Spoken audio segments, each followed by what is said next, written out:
Suddenly চলে এলাম আবারও ঝর্ণার প্রেমে সেই ঝর্ণা দেখতে। আজকে এলাম আমরা নাপিতাছড়া ঝর্ণায়, বাট এখানে এসেই দেখি যে পানি একদমই কম, মনটা অনেক খারাপ হয়ে গেল। এই যে নাপিতাছড়ার যে ঝর্ণাটা, এটা হচ্ছে মেইন আকর্ষণ, বাট ঝর্ণার পানি এতটাই কম যে আসলে আকর্ষণ যেটা থাকবে ওইটা একদম হারিয়ে গেছে।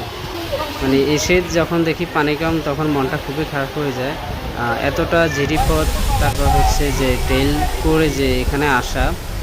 আর এখানে রয়েছে 3টি ঝর্ণা, আমরা সবগুলোই মোটামুটি ভ্রমণ করছি। সবগুলো ভিডিওতে আপনাদেরকে দেখানোর চেষ্টা করব।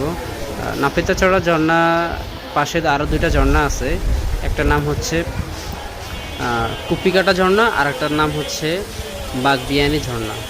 দুটোই সবগুলোই সুন্দর, বাট পানি কম থাকার কারণে যেটা ঝর্ণার যে অপূর্ব একটা সৌন্দর্য থাকে, মানে ওটা আমরা দেখতে পাই নাই।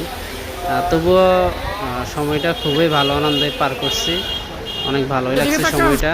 আর ঝর্ণার পানির সাথে একটু দুষ্টামি আনন্দ সময়গুলো বিলীন করে দিছি। আর আমরা যে টাইমে গেছি এই টাইমে একটু পানি কম থাকারই কথা, যেহেতু অনেকদিন থেকে বৃষ্টি হয় নাই, তো সেক্ষেত্রে পানি একটু কম থাকারই কথা। এই ঝর্ণাটাই অনেক সুন্দর, বাট পানি কম থাকার কারণে ঝর্ণার যে ধারাপাতটা ওইটা মানে ফুটে ওঠে না। তো সব মিলিয়ে সবগুলো ঝর্ণায় ঘুরলাম, ভালোই লাগলো। আপনারা আসবেন, ঘুরে দেখবেন প্রকৃতিকে।